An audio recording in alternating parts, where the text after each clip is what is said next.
홀리 5. 날마다 말씀 안에서 거룩함으로 승리하시기를 바라며 은혜와 소망의 말씀을 나눕니다.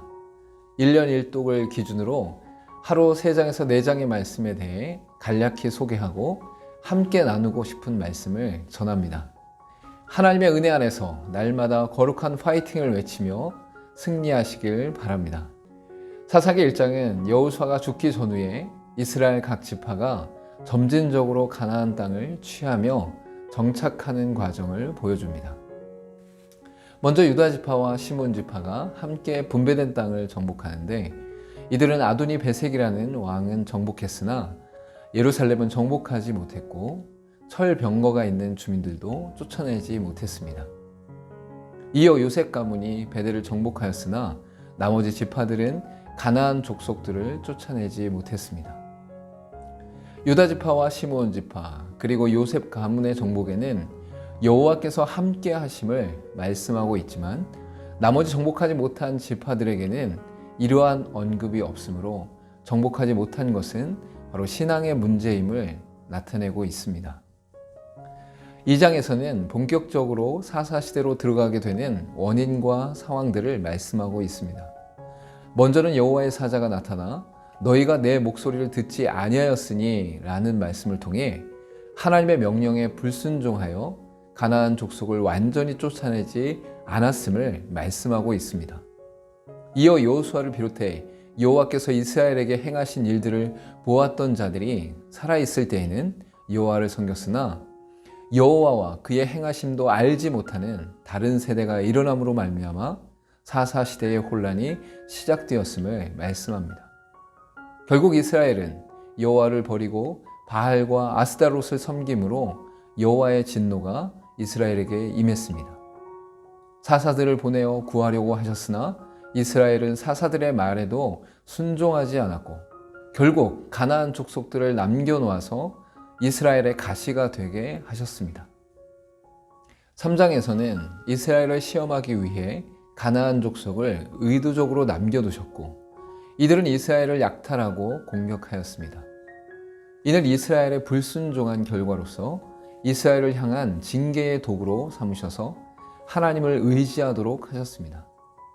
3장에서는 사사 온니엘과 에훗 그리고 삼갈의 활동을 통해 이스라엘의 타락과 하나님의 진노와 징계, 부르짖음을 통한 회개와 사사를 세우심으로 구원과 승리를 주시는 것, 그리고 이스라엘 땅의 평안과 평온의 반복적인 역사가 나타남을 말씀합니다. 오늘 읽은 말씀 중에서 함께 나누고 싶은 말씀은 사사기 2장 10절의 말씀입니다. 그 세대의 사람도 다 그 조상들에게로 돌아갔고 그 후에 일어난 다른 세대는 여호와를 알지 못하며 여호와께서 이스라엘 위하여 행하신 일도 알지 못하였더라. 여호와의 행하신 일들을 보고 알았던 이들이 죽은 이후에 여호와를 알지 못하고 그의 행하심도 알지 못하는 다른 세대가 일어났음을 말씀합니다. 여기서 말하는 다른 세대는 이전과 다르게 여호와를 알지 못하는 새로운 세대를 말합니다. 분명 이스라엘 후손이었기에 다음 세대이지만 신앙을 전수받지 못하였기에 다른 세대가 되어버린 것입니다. 즉 이스라엘의 백성들은 자녀와 후손들에게 여호와를 아는 지식을 전달하지 못했습니다. 부모 세대가 자녀 세대에게 전해야 하는 것은 물질과 재산과 인기가 아니라 하나님의 말씀과 하나님에 대해 전인격적으로 온전히 알도록 전하는 것입니다. 하나님과의 관계가 끊어지지 않도록 하는 것이 중요합니다. 4장에서는 사사 에훗이 죽고 나서 이스라엘 백성들이 여호와의 목전에서 다시 악을 행하는 사건이 일어납니다. 결국 하나님께서 하솔의 야빈 왕을 철병거 900대와 함께 이스라엘을 학대함으로 이스라엘은 여호와께 부르짖게 됩니다. 하나님께서는 여사사 드보라를 통해 바락을 세워 전쟁을 치르고 승리케 하십니다. 드보라는 여인이었으나 재판을 맡거나 바락을 이끌어 전쟁에 나갈 만큼 권위가 있던 사람입니다. 고대 근동사회에서 여성은 남성에게 종속된 존재였고 가정에서 보살핌을 받는 존재였기에 더욱 놀라운 것입니다.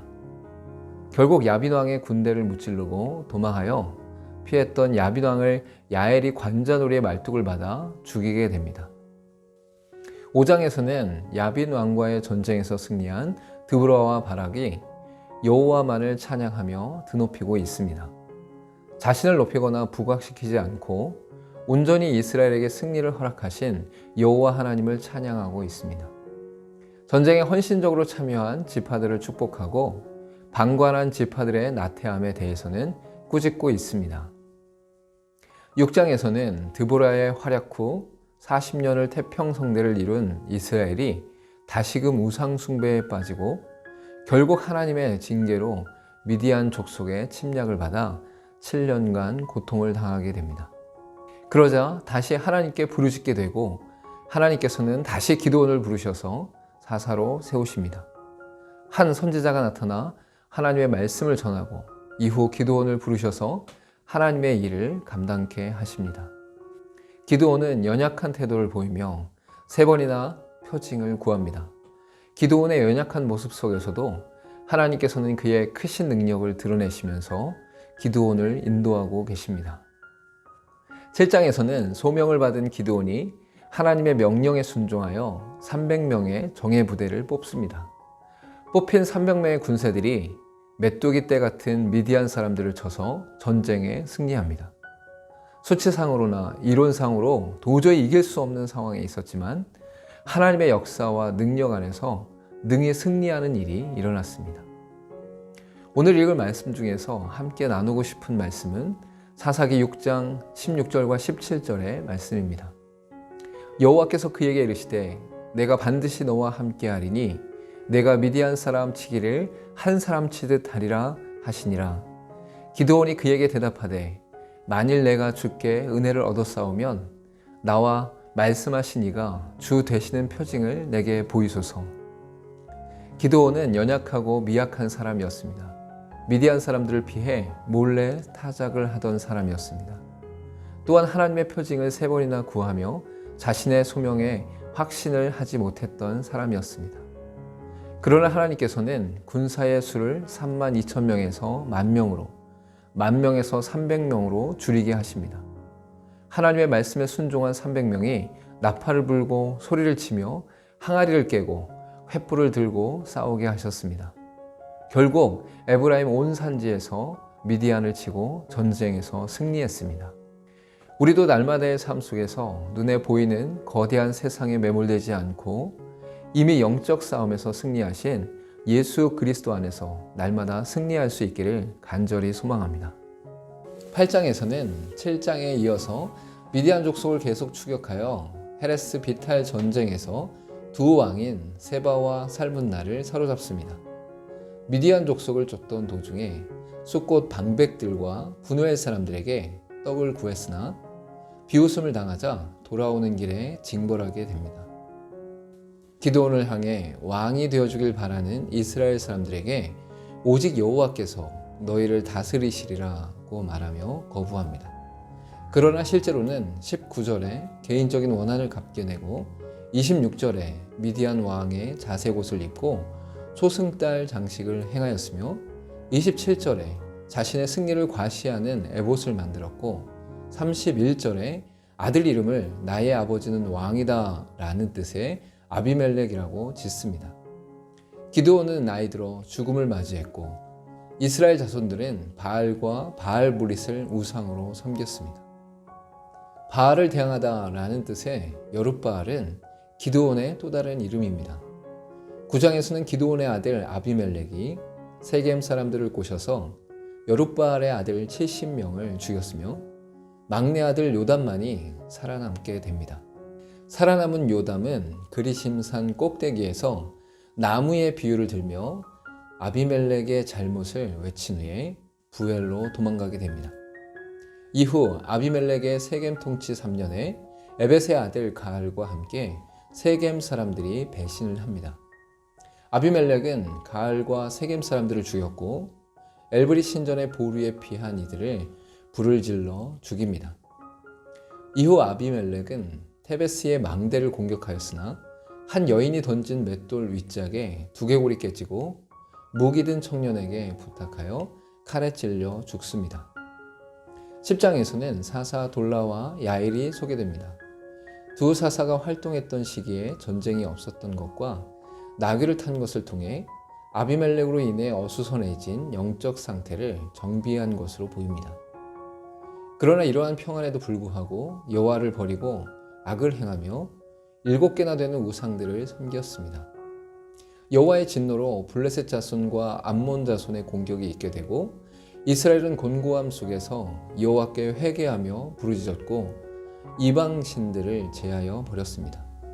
암몬 자손이 길르앗에 이스라엘의 미스바에 진을 쳤을 때에 먼저 나가 싸울 자를 찾게 되고 이어서 11장에 입다가 나가게 됩니다. 오늘 읽을 말씀 중에 함께 나누고 싶은 말씀은 사사기 9장 56절과 57절의 말씀입니다.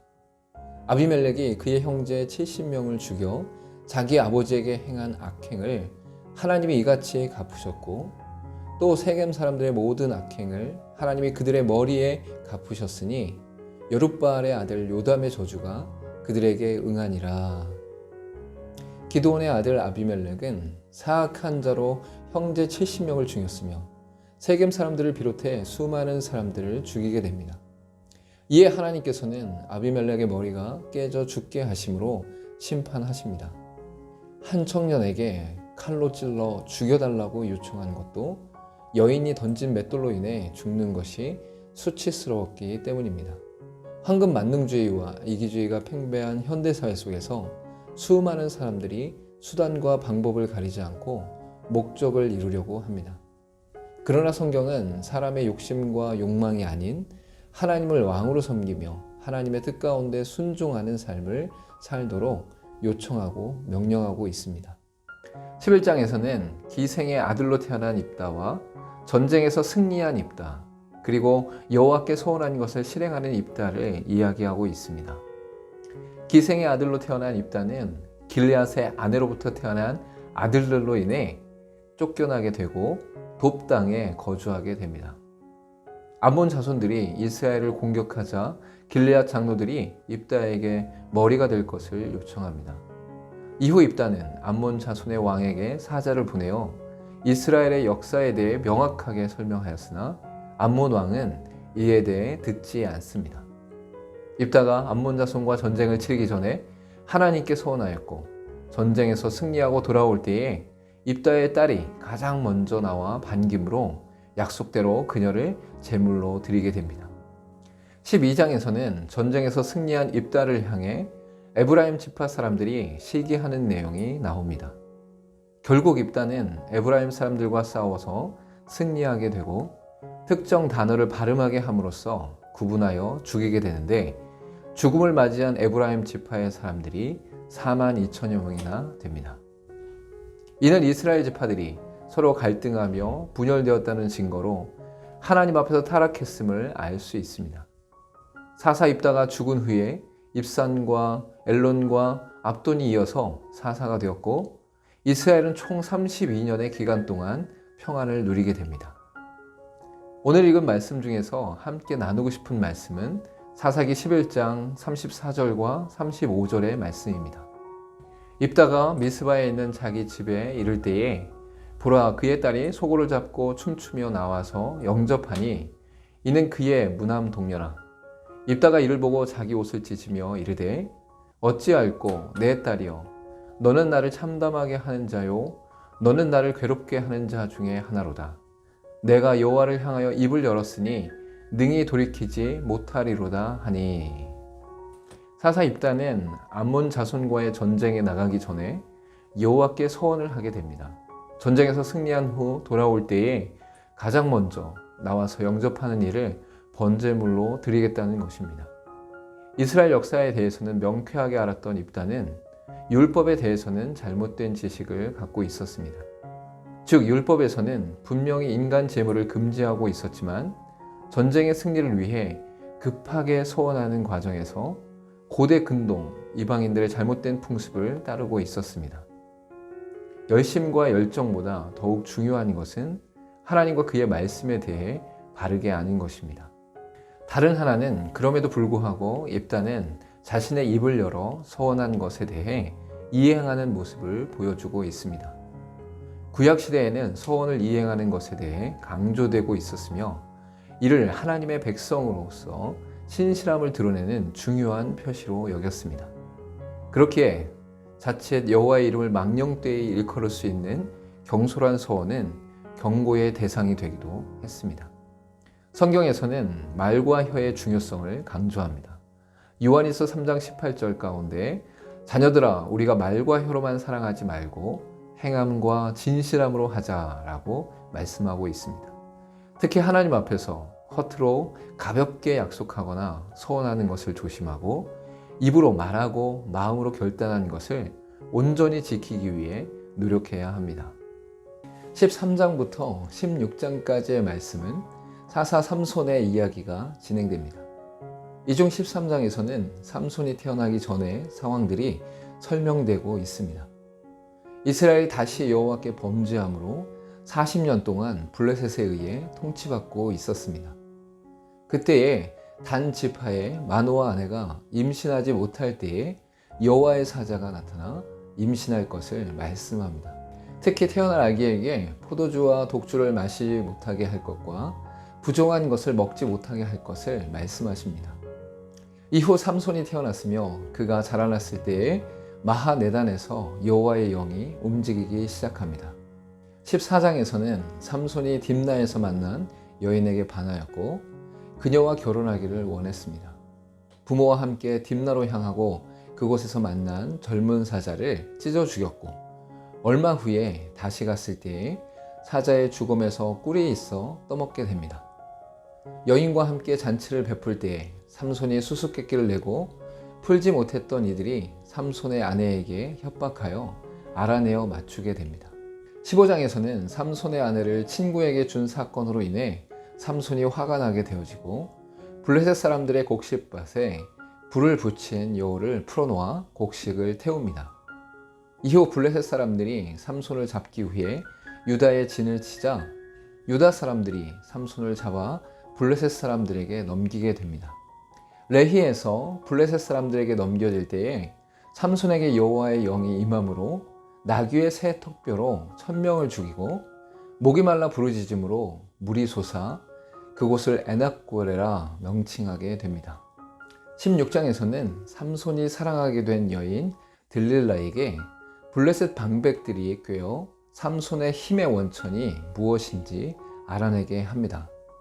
들릴라는 삼손에 의해 3번이나 속임을 당하자 더욱 조르게 되고 결국 삭도를 대지 아니한 머리를 이야기하게 됩니다. 머리를 자르고 여호와의 영이 떠나고 힘을 떨칠 수 없게 되자 삼손을 붙잡아 눈을 뽑고 옥에서 맷돌을 돌리게 하였습니다. 얼마 후 블레셋 방백들이 자신들의 잔치에 삼손을 불러서 제주를 불리게 만듭니다. 이때 삼손이 집을 버틴 기둥을 무너뜨림으로 말미암아 그곳에 있던 사람들을 멸절하게 됩니다. 오늘 읽은 말씀 중에서 함께 나누고 싶은 말씀은 사사기 16장 20절의 말씀입니다.